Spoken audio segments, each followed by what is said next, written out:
qui me brûle les yeux.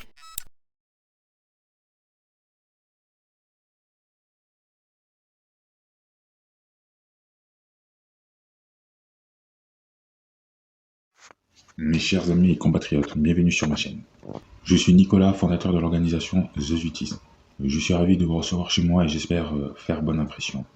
Mes chers amis, pour que votre amour puisse s'étendre et s'ouvrir aux autres, il faut d'abord que vous ayez rencontré la souffrance dans votre vie. Car la souffrance vous pousse à reconnaître vos erreurs. Vos erreurs vous rendront vigilants. La vigilance apporte une bonne intuition et un bon état d'esprit. Votre bonne intuition est aussi synonyme de discernement. Et comme vous le savez, évidemment, le discernement se définit par la sagesse, le bon équilibre. Alors notre monde a pris vie il y a environ 4 milliards 540 millions d'années. La Terre était une boule de feu avec une température à plus de 1200 degrés, avec à l'intérieur de l'azote, du dioxyde de carbone et de la vapeur d'eau. La science explique que notre planète aurait rencontré pas mal d'épreuves, de collisions, d'impacts interplanétaires, et etc. Ces nombreuses rencontres ont abouti à ce que l'on voit aujourd'hui, cette petite planète bleue qui augmente en masse sans cesse et qui absorbe différents éléments chaque jour pour se nourrir et survivre. Elle doit consommer, mais aussi elle se consume. Mes chers amis et compatriotes, pour comprendre le monde qui nous entoure, il faut déjà, d'une, faire un bond en arrière, de deux, connaître et comprendre la formation de la Terre, et de trois, analyser le stratagème de notre galaxie ainsi que les rôles de chaque corps céleste. Comme vous le savez déjà, les amis, notre planète a rencontré, voire subi une succession d'étapes pendant sa formation et celle du système solaire. Pendant sa formation, elle est entrée en collision avec plusieurs planètes, comme vous pourriez le voir par la constitution de notre planète, bien sûr. Elle révèle justement ces nombreuses collisions rencontrées pendant sa formation. Quand j'évoque sa constitution, je parle là des différentes couches qui forment notre planète, donc la structure interne de la Terre. Notre planète contient un noyau au centre avec une température de plus de 5100 degrés. Laissons paraître qu'à cet endroit, depuis qu'elle était une boule de feu, la température a toujours été aussi chaude. Il y a 3900 milliards d'années environ, la Terre qui n'était encore qu'un four a été attaquée par des projectiles, des météorites. Ces météorites sont bénéfiques pour la future planète, puisque dans ces météorites s'y trouvent des cristaux de sel et des gouttelettes d'eau, des éléments essentiels pour accueillir de la vie dans un futur proche. Ça va durer pendant des millions et des millions d'années. Et si on compte en plus de cela, la vapeur d'eau qui était déjà là, plus après la formation de notre galaxie, la Terre a traversé différentes saisons où la marée était haute, due à ce lien qu'unit la Lune à la Terre. La Terre était donc remplie d'eau, avec une température assez chaude, mais à la fois froide, assez pour refroidir toutes sortes d'éléments qui se trouvaient en surface. En plus des roches en fusion dues à l'hydratation des périodites du manteau de la lithosphère de la plaque, réduisant la température de fusion d'une partie limitée. En gros, l'eau est responsable de la fusion dite partielle des périodites du manteau lithosphère de la plaque. Sur la surface, le magma étant en contact avec l'air et de sa température tiède et parfois glaciale, va se refroidir et devenir un volcan ou plutôt une île volcanique. Ce phénomène va se produire dans différents endroits, mais dans une zone, ou plutôt, je dirais, dans une surface bien particulière. Et c'est d'ailleurs pour cette raison que ces îles volcaniques, ainsi que les éléments que j'ai cités, et qui se trouvaient déjà en surface, vont se rassembler pour former le premier continent. Je vais vous expliquer pourquoi les roches en fusion sont apparues premièrement dans une zone bien spécifique, à savoir d'abord que c'est dû à la lithosphère, riche en eau, puis lithosphère qui entre en subduction, se dirige plus profondément dans les eaux, donc à proximité, voire du noyau, et puis elle va se chauffer pour ensuite se déshydrater. Il va y avoir par la suite tout un procédé de nombreux composants qui seront en roue libre pour ensuite se révéler en surface vers le manteau qui surmonte la plaque océanique. La température s'abaisse et de là, il y aura fusion et formation de magma. Comme je l'ai toujours dit, la création des astres s'est faite de la même manière que la création de chaque créature. Comme pour la cellule, la Terre contient un noyau interne, un cytoplasme et une membrane. Mais avant tout, prenez compte que ces cellules ont fusionné avant d'aboutir à une cellule aussi complexe que la Terre. Tout l'univers a été créé avec cette même idée de pensée, donc chaque création provient du même créateur. C'est d'abord un astéroïde produit à partir de matériaux, de métaux, gaz et poussières, de roches, qui va se développer et devenir beaucoup plus massif. On y trouvera des astéroïdes de toutes sortes de tailles, mais aussi des corps qui peinent à se rassembler et qui seront attirés par les plus grands corps. C'est tout qui parcourt ce nouveau système en formation. Ensuite, ces corps vont entrer en collision les uns des autres, avec d'autres planètes assez imposantes pour résister à l'impact de la collision, mais aussi certaines planètes qui, par leur constitution, disons que ces corps célestes vont les traverser. Les débris dus aux collisions vont se disperser ou encore se rassembler autour des grands corps constitués de matériaux, etc. Puis on encore une fois se combiner pour devenir plus délicats et former une planète. Alors prenez compte, chers amis, que ce genre de phénomène va se répéter X fois, pour résulter à cette planète qu'on nomme aujourd'hui Terre, et qui va équilibrer sa course au fur et à mesure. Seulement à l'intérieur, c'est l'apocalypse. Tout est en formation, les étapes se succèdent, il y aura une période de pluie de météorites et de comètes. Ces météorites apportent quelques éléments essentiels pour accueillir de la vie. Au fur et à mesure du temps passé, la Terre va se refroidir en surface, elle ralentira sa course et adoptera un bon équilibre. Il y aura par la suite des roches en fusion et le magma en surface va se refroidir, ce tout va aboutir à une île volcanique. Alors les productions de magma vont se multiplier pour ainsi devenir le premier continent. Chers amis compatriotes, sachez que le noyau est sans cesse en activité. Dans la période qui précédera l'apogée, les roches en fusion vont émerger à partir de la croûte terrestre pour se répandre en surface.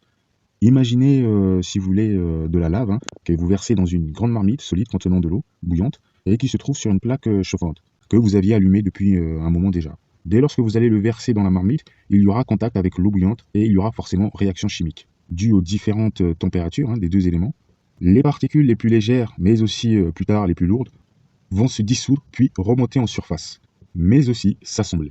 Avant de remonter en surface, ils se trouvaient déjà au fond, donc là où la température est la plus élevée. En remontant, si vous voulez, la température étant de moins en moins élevée, et donc ces particules vont se métamorphoser pour se solidifier, une fois en contact de l'air frais, mais aussi l'eau et sa température assez différente quand on compare en fait à la température proche de la croûte.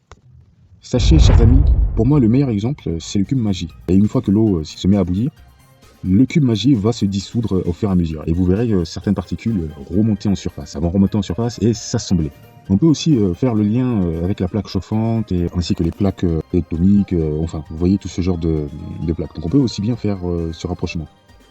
Donc le cube magie représente les éléments qui se dissouent dans l'eau et plus profondément. Il y a deux facteurs, si vous voulez, à prendre en compte. Il y a le magma, responsable de l'île volcanique, et il y a ce que j'appelle, moi, le tapis terrestre. Alors, désolé si mon exemple vous semble un peu bizarre, mais pour moi, c'est le meilleur moyen de vous faire comprendre beaucoup plus facilement. Et je sais que tout le monde a déjà préparé des pâtes, n'est-ce pas? Donc, oui, effectivement, je pense que c'est vraiment le bon exemple. Alors, chers amis, après cette étape, le premier continent s'apprêtait à naître. Tout va se rassembler, comme je l'ai dit, corpuscules, débris, enfin, tous les éléments et particules qu'on trouve, si vous voulez, à proximité d'un tout petit continent, mais vraiment de taille réduite, vraiment petit. Et un peu comme le phénomène du centrifuge, tout va s'assembler. Sauf que là, c'est un tout autre phénomène, si vous voulez. Et je vais vous l'expliquer en prenant comme exemple l'éponge. Donc une éponge. Mettez une éponge dans une bassine. Bien sûr, prenez compte de la proportion de l'éponge et de la bassine, la tête de la bassine. Enfin, bref. Au début, elle va flotter sur l'eau. Ensuite, la partie qui est en contact avec l'eau va absorber l'eau, si vous voulez, tout en attirant vers elle toutes sortes de particules placées plus particulièrement en surface et bien sûr les plus proches. J'ai mis une éponge comme exemple parce que sa structure, donc sa composition qui implique la cellulose, constituant principale de la paroi cellulaire, de beaucoup de végétaux d'ailleurs, donc vous pouvez faire le lien avec ce premier continent. On va utiliser tout un combiné pour en tirer une pâte. De la résine flexible, comme un corps de mousse, sa surface, voire même au cœur, possède des espaces entre les fibres, et donc en contact avec l'eau, l'éponge va absorber l'eau aussi. Pour le continent primitif, c'est disons plus ou moins le même procédé. Alors je m'explique, la Terre a été victime de projectiles. Amenant les éléments minéraux sur Terre, tous ces débris vont s'assembler et former un concentré d'éléments qui va attirer vers lui d'autres particules, si vous voulez, particules et débris, mais en même temps, il y aura ce phénomène de plaque tonique. Donc, comme je vous l'ai expliqué, le magma en fusion, une fois en contact de la température à bas degré, va se solidifier pour former une île volcanique. Sauf qu'au moment où le magma va jaillir en surface, il va se former, si vous voulez, en dessous de ce combiné d'éléments, vous voyez, que j'ai cité juste avant. Donc ce combiné d'éléments qui implique la cellulose. La cellulose et toutes sortes d'éléments, débris, tout ça, vous vous souvenez de ce que j'ai cité juste avant. Et donc cette île volcanique va se former en dessous de ce concentré d'éléments, formant ensemble la Pangée, donc le premier continent. C'est d'ailleurs logique, puisque dans chaque continent, si on creuse, même en étant en terre ferme, on peut avoir accès à l'eau. Donc c'est ce concentré d'éléments impliquant à la fois la cellulose qui va devenir notre environnement naturel. Ce concentré d'éléments de cellulose et aussi de cristaux servira de tapis, en apportant, si vous voulez, de la douceur et du confort pour les premiers spécimens, puisque marcher sur une île volcanique est un calvaire. Donc on y voit là, si vous voulez, un avantage essentiel pour les créatures dotées de membres et qui vont pouvoir se déplacer, si vous voulez, sur ce tapis terrestre. Autre point commun, le tapis terrestre attire aussi des particules, hein, tout comme un tapis. Enfin, tout le monde sait ce que c'est qu'un tapis, hein. Disons qu'elle attire toutes les saletés, quoi. Toutes les saletés qui se trouvent à proximité, elle va les attirer et puis disons aussi les piéger. Et bien de la même manière que fonctionne aussi ce tapis terrestre. Donc ça va aussi attirer des particules dues à sa composition. Je prends un exemple, un tapis. Si vous prenez un tapis que vous le mettez dans l'eau, vous allez voir que ce tapis va emmagasiner jusqu'à qu'il soit totalement mouillé.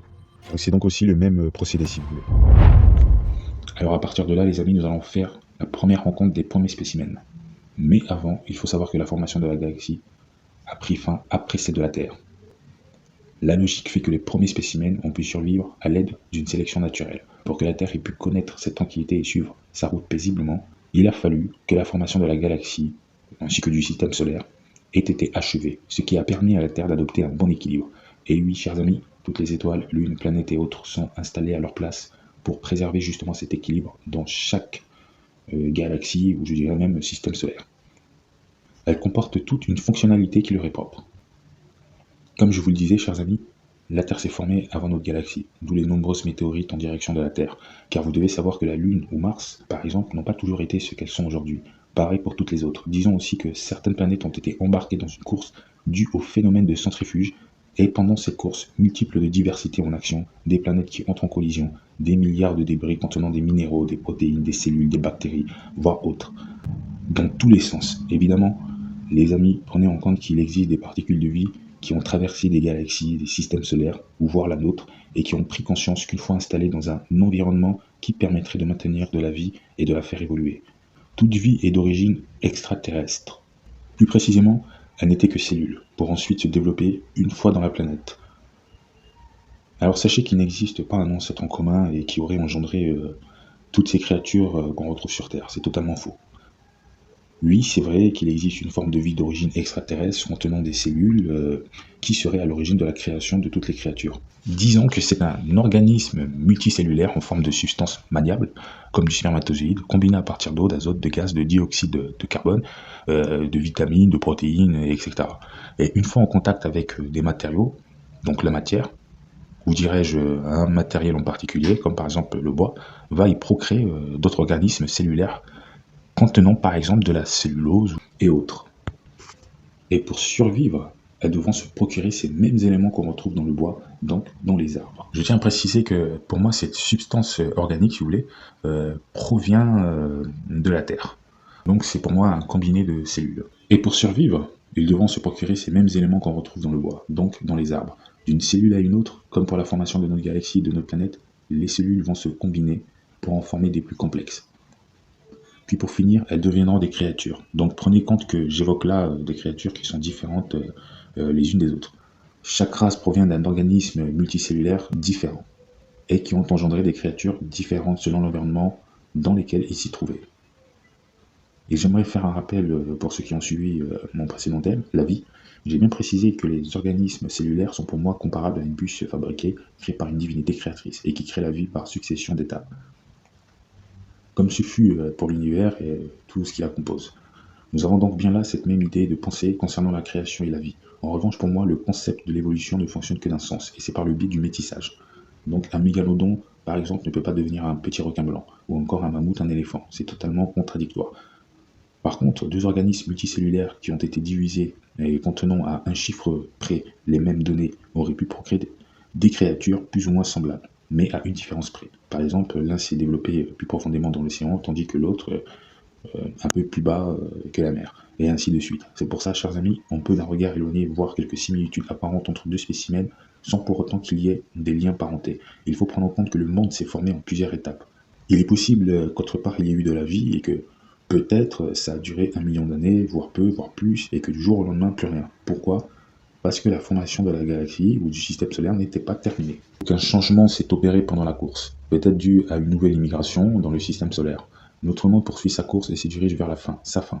Tout a un début et une fin malheureusement. Nous aurions pu voir des spécimens aussi délirants, voire effrayants, s'il n'y avait pas de sélection naturelle, sachant qu'il y avait aussi des bactéries antibactériennes dans le monde. Source authentique pour authentifier la fiabilité de la théorie d'un organisme multicellulaire, ou plutôt de plusieurs organismes multicellulaires à l'origine des formes de vie intelligentes. Sachez, chers amis, qu'il y a eu l'influence d'autre chose, une énergie suffisante pour permettre à cette substance organique et multicellulaire de se développer, comme pour la photosynthèse. Ces substances ont absorbé assez d'éléments pour leur développement. Certains se trouvaient en terre ferme, absorbant assez d'éléments comme de l'argile par exemple. En revanche, ce phénomène n'explique pas les différents traits physiques de certaines créatures. Disons que cette substance a participé à la création de l'humanité, mais qu'il y a eu autre chose qui a permis surtout de pouvoir opérer, selon la volonté d'un créateur. Un peu comme un scientifique dans son laboratoire opérant à l'aide d'outils ou utilisant un matériau ou plutôt une substance chimique pour aboutir à son expérience. Alors les spécimens vivants vont peupler la Pangée, et je parle bien là des premiers spécimens vivants. Ils vont se nourrir, leur régime alimentaire seront, si vous voulez, un surplus pour eux. Ça les permettra d'utiliser ces aliments pour les convertir en énergie. Et donc qui dit énergie dit endurance, métamorphose physique, influence de la santé, développement des capacités intellectuelles, mais aussi par exemple nouveaux modes opératoires pour la chasse, pour se nourrir. Ils vont aussi par la suite développer des techniques qui permettront, si vous voulez, de favoriser la facilité pour les déplacements, pour, comme je l'ai dit aussi pour la nourriture, pour chasser et tout ça, etc. Sans pour autant faire d'efforts. Un intérêt pour développer les capacités intellectuelles, n'est-ce pas? Pour moi, tous les spécimens ont contribué au développement environnemental. Il y a eu des spécimens dont nous ignorons totalement l'existence et que l'histoire de la planète a totalement éradiqué. Même l'ADN ne peut être retraçable. Je sais qu'il y a eu 4 périodes, ou dirais-je 4 saisons, appelez ça comme vous voulez, mais à chaque période une série de peuplements différents les unes des autres, qui partagent de nombreux points communs, avec au centre comme acteur principal une race en particulier dotée d'intelligence, de libre arbitre, et dont l'objectif est d'apporter un peu d'éclaircissement dans un monde où les individus, plutôt les spécimens, sont amenés à s'affronter mutuellement. À chaque fin de période, un événement climatique, ou dirais-je un phénomène météorologique, va se caractériser comme étant le marqueur, ou disons le marqueur qui détermine, si vous voulez, la fin d'un récit, et ainsi de suite. Chers amis, le monde qui nous entoure est une illustration imaginée à partir d'un esprit unique, un chef-d'œuvre du Créateur. Lorsqu'on analyse de près notre système solaire dans un cadre horizontal, on voit tous ces astres alignés à un niveau égal, avec le soleil représentant un point rouge, comme ce signe qu'on retrouve sur la poignée d'ouverture du robinet, celle qui se trouve à gauche. Puis, lorsque je revisite le cadre, et à droite, en partant du point rouge, à 30 unités astronomiques, Neptune, représentant un point bleu. Et donc ce petit signe de point bleu qu'on retrouve sur la poignée de droite. Puis sur le cadre suivant, je vois une pile énergétique, avec le plus et, à gauche et le moins à droite. Ensuite je descends plus bas, une autre rangée, avec des tableaux différents. Le premier a un aspect circulaire, avec une vue sur tout l'ensemble, donc en panoramique, et qui interprète une horloge. Et le second, toujours avec une vue en panoramique, j'y vois des cellules vivantes remplissant le tableau. Toutes de différentes tailles, de différentes couleurs, et chacune dans leur espace environnemental. Chers compagnons et compatriotes, notre monde est alimenté et illustré par une énergie constamment en mouvement, avec une chaleur ardente. Sachez que tout fonctionne autour de nous par réaction chimique, car tout est cellule et chaque cellule consomme du dioxyde pour s'alimenter d'énergie et survivre. Plus il y a une forte concentration et mouvement dû à un nombre inconsidérable de cellules énergétiques, et plus ça émettra d'énergie davantage. Dans notre réalité, c'est la quantité de lumière qui se définit par ce qu'on nomme énergie pure. Pour comprendre le monde qui nous entoure, nous allons examiner un point important, basé sur le regard de deux réalités. La première réalité est énergie, lumière, chaleureuse. La seconde est matériel, matière, obscure, glaciale. L'accouplement de ces deux réalités va aboutir à une réalité contenant à la fois les avantages et les inconvénients de ces deux réalités. Un peu comme l'esprit et le corps qui s'associent parfaitement bien. En revanche, j'appuie sur un fait, l'esprit ne meurt pas, alors que le corps, oui. Cependant, le corps redevient particule, poussière, puis se dispersera dans le monde. L'esprit, l'âme, quant à lui, erre dans le néant. Dans notre système, le soleil, cette lumière, dans ce monde, un bienfait pour toutes les planètes qui, par leur atmosphère indistinctif, vont recevoir et contenir l'énergie émise par le Soleil, source d'énergie, via ses rayons lumineux, qui parcourent des millions de kilomètres en moins de 10 minutes. Une vitesse incroyable, n'est-ce pas? Évidemment, c'est le principal rôle même du carburant. Comme je l'ai dit, c'est un gigantesque réseau énergétique qui alimente notre système environnemental, pour le maintien de la survie de chaque corps, vie, cellule, et etc. Ces rayons nous projettent dans une illusion qui à la fois fait profit d'une belle vue sur l'ensemble lorsqu'on contemple notre monde ou notre planète, ce beau peinturage, ces multiples couleurs toutes ces formes symétriques en vue panoramique, un ciel d'un bleu plaisant, et qui se définit par notre réalité, mais aussi nous préserve de certains détails composés de corps, matière, mais perçus comme des taches d'ombre, points lumineux, ou même inapparents. C'est dû à la constante solaire, plus de 1367 watts par mètre carré. Puis converti par l'atmosphère, 70% de la puissance solaire est absorbée par l'atmosphère, puis triée de sorte à laisser pénétrer certaines couleurs et éléments, et se charge de nous offrir une vision sur un monde qui se matérialise pigmenté, donc en couleurs. Alors qu'à l'extérieur de l'atmosphère, même si le système est exposé aux rayons lumineux, nous ne parviendrons jamais à reproduire ces mêmes couleurs que nous procure l'atmosphère, à cause de l'obscurité. D'autres facteurs sont à prendre en compte.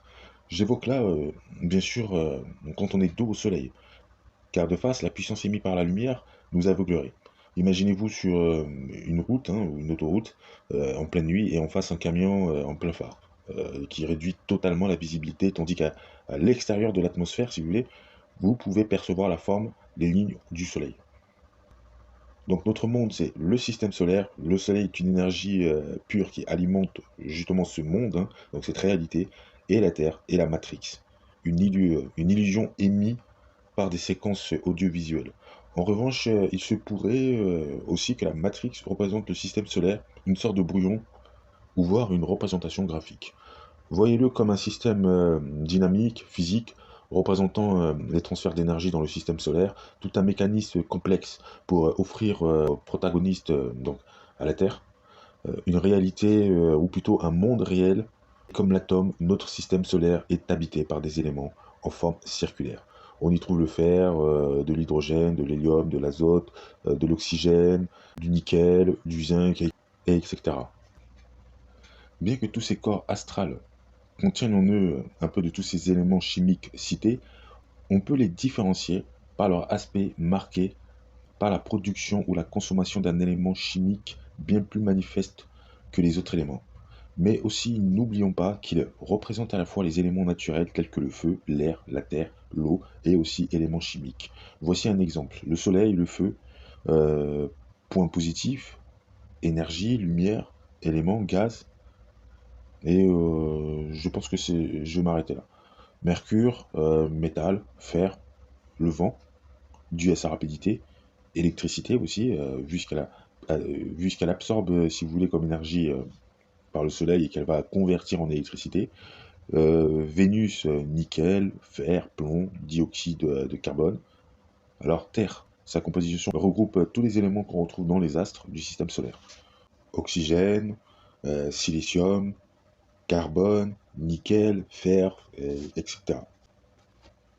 Mars, dioxyde de carbone, azote et oxyde de fer, cuivre. Ensuite Jupiter, on trouve de l'hélium, de l'hydrogène moléculaire, méthane, et bien d'autres éléments encore si on prend compte de son histoire. Comme je l'ai dit, c'est une immigrée en fait, si vous voulez. Je la réserve davantage. Pareil pour Saturne, elle révèle d'autres secrets auxquels je me suis construit une théorie dont je tiens à préserver pour l'instant. Ensuite Uranus, glace, ammoniac, eau, hydrogène, hélium, méthane. Neptune. Alors Neptune, sa composition est comme Vénus, mais elle représente l'eau. Tous ces corps célestes gravitent autour d'un noyau énergétique, le Soleil. Les corps gravitent autour tels des électrons. Dans ce noyau représenté par le Soleil, en surface, les neutrons et les protons. Faites le lien avec cette extrême densité en surface de Soleil, et qui est vue comme des taches noires, et d'une température extrême, ainsi que les éruptions solaires. Ce tout est dû aux réactions nucléaires. Si je reprends mon premier schéma, donc mon premier exemple, avec une vue horizontale sur le système solaire, à gauche j'ai le plus positif et à droite le moins négatif. Et au milieu le neutre, représentant la Terre.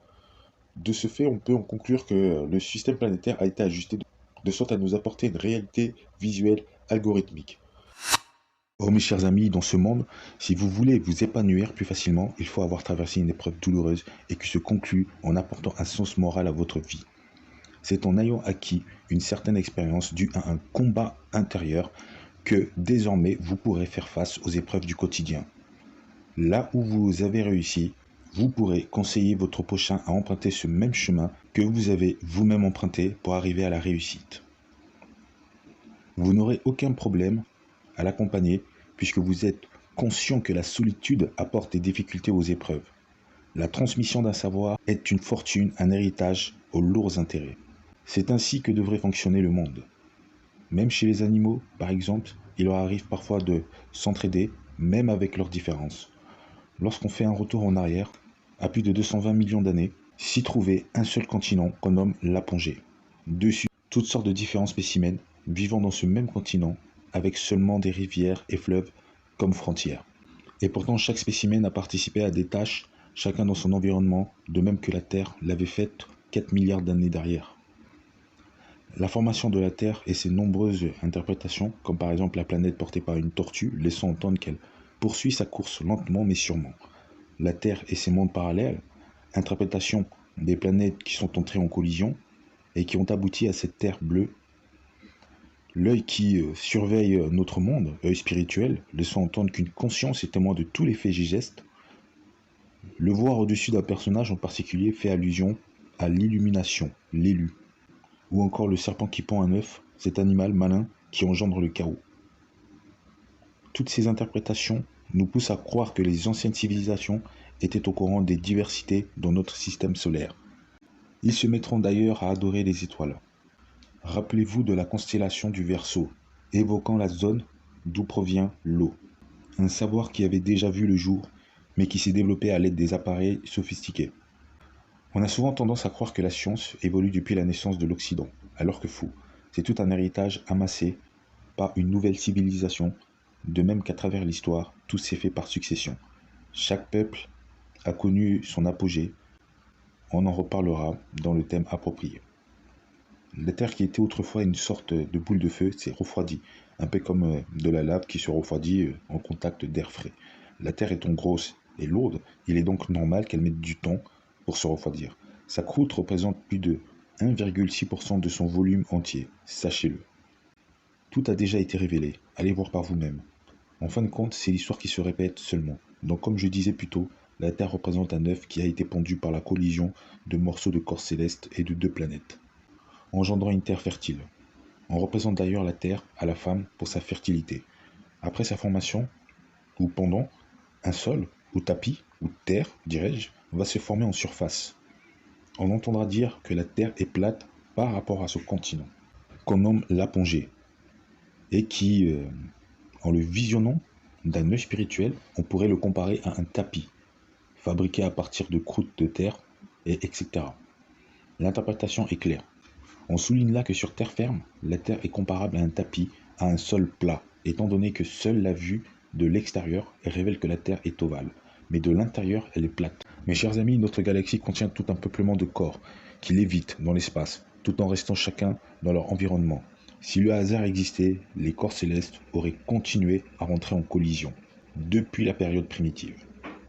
Donc ça aurait continué, jusqu'à présent. Et pourtant, on y voit là un désordre permanent, suivi d'un ménage pour ménager le système solaire, le ciel, et faire un rangement, comme un parent qui range la chambre de son enfant, ou de l'un de ses enfants, à vous de voir. Tout un rangement pour accueillir des invités, de la vie en provenance des cieux, et qui s'est installé dans notre système solaire. Oh mes chers amis compatriotes, ne croyez pas à tout ce qu'on vous raconte, sans avoir vérifié soi-même. Le suiveur aura toujours l'impression d'être maître de ses choix, alors qu'en réalité, tel un bestiau, il reste à l'écoute de toutes sortes de bêtises, sans pour autant faire l'effort d'aller à la rencontre de la vérité.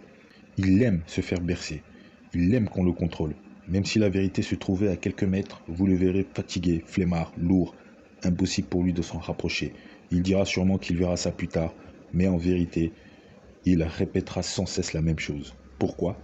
Parce qu'il n'a pas de réelle envie. Il vous fera croire et se forcera à croire qu'il va le faire. Mais pourtant, rien. Alors pour combler ce vide, il va embêter les gens en proférant des allégations et toutes sortes de conneries qui lui laissent penser qu'il en a dans la tête. Parfois même, il se servira d'une stratégie démoniaque où il vous poussera à lui révéler l'interprétation de cette vérité car pour lui c'est impossible. Et de là, pour se sentir supérieur, il vous forcera à croire que vous êtes un incrédule. Mais la vérité, c'est qu'il est trop bête pour comprendre la vérité. Et dans votre échange, il faut qu'il y ait un gagnant, un dominant. Pour lui, un débat, c'est un combat. Mais pour quelqu'un de humble, un débat est un simple échange social entre deux personnes civilisées. Dans un débat, même un intellectuel en apprend davantage. C'est en rencontrant des personnes étrangères qu'on s'inspire et qu'on obtient de nouvelles idées. Enfin bref, je souhaite à celui ou celle qui est attentif d'avoir un bon avenir. Et je vous souhaite à tous la paix. Oh mes chers amis compatriotes, bon courage et je vous donne rendez-vous à la prochaine publication. Peace and love.